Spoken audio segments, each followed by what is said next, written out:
This presentation is on demand and supply. In particular, I'm going to talk to you about what the price mechanism is, the demand, the law of demand, what makes demand go up and down via factors of demand, the demand curve, which is represented in a diagrammatical format, and any changes in determinants, how they are then given and represented. Prices are determined by conditions of demand and supply. That seems fairly obvious, but we will examine that in detail. In a market economy, it is a price mechanism based on the goods and services which determines what is produced, the methods of production, and the quantities and distribution of output. In other words, we're talking about what is produced, how much, how, and for whom. The four questions that are answered by any economic system. Demand is the quantity of a good that will be purchased at a market at any given price. And of course, demand only exists if the consumer wants to buy that good. So that's a simple definition of demand. And now turning to the law of demand.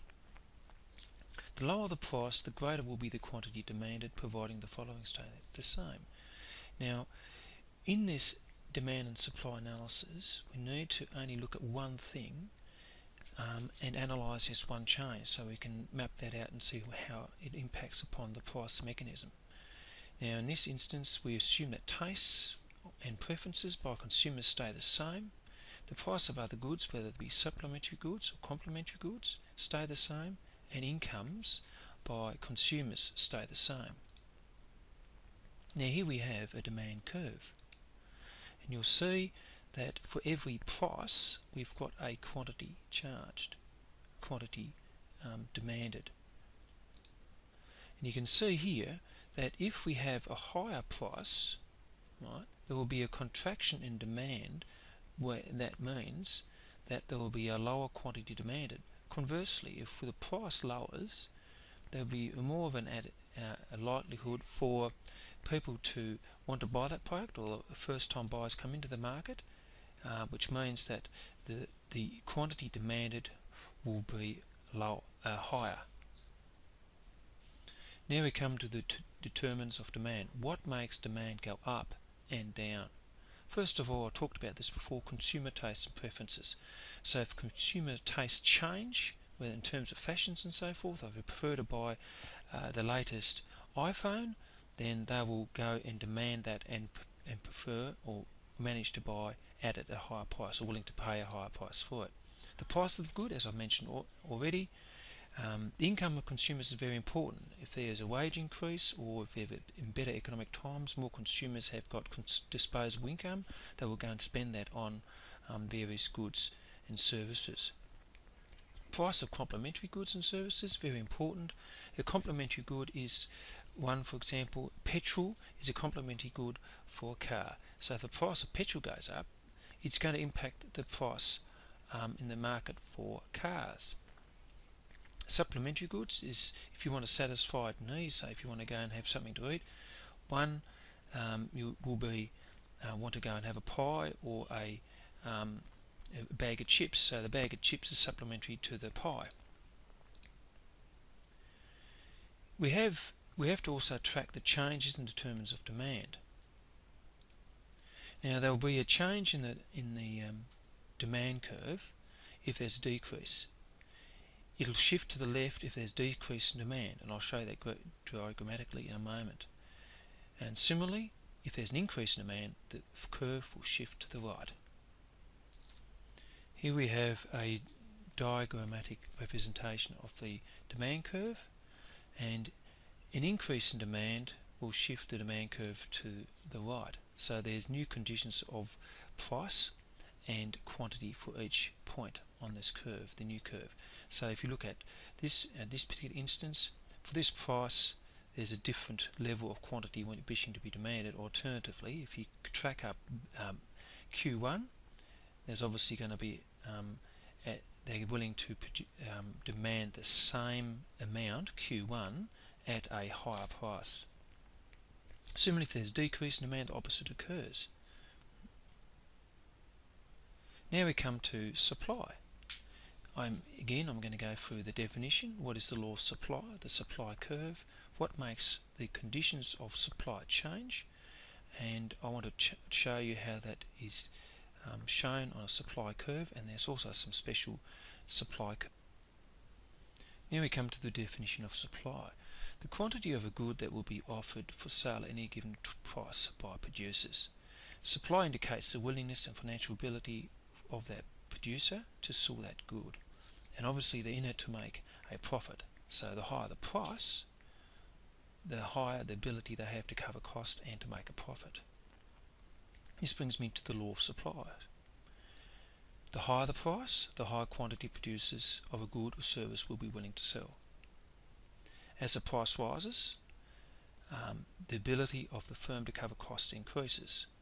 So in a way, less efficient producers will be able to come into the market. That's what this says.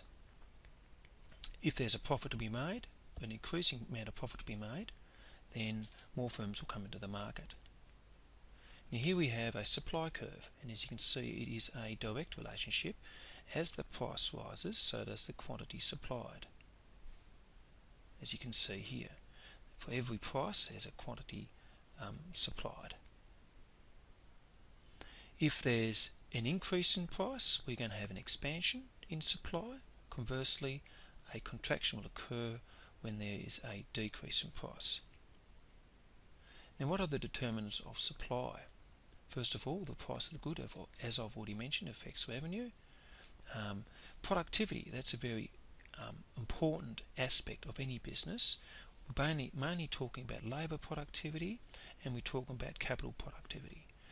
So with labour productivity, if they're more trained, work longer, work harder, that increases productivity. And with capital, we're talking about high levels of technology. If we employ some of that, it will increase the output, and the cost of production will be decreased, which therefore means that we can produce more with the same amount of resources. Talking about the amount of resources, the amount of inputs used. So if they go up, it increases our costs, which most businesses put on to their customers. Taxes and subsidies by the government act in opposite ways.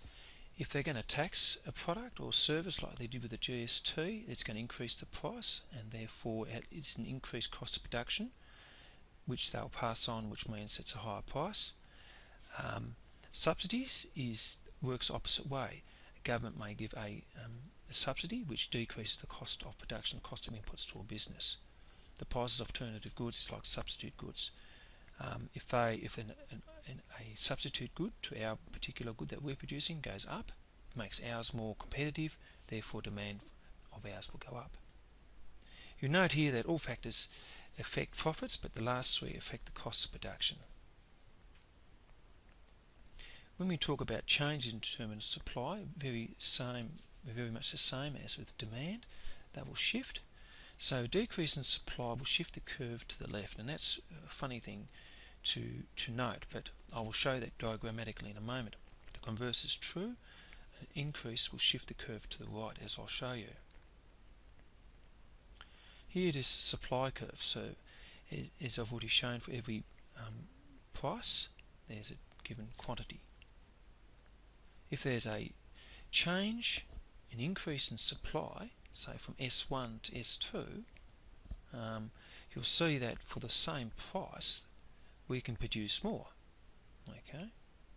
Conversely, at Q2, if we put that up to here at P2, the price would have been higher at the old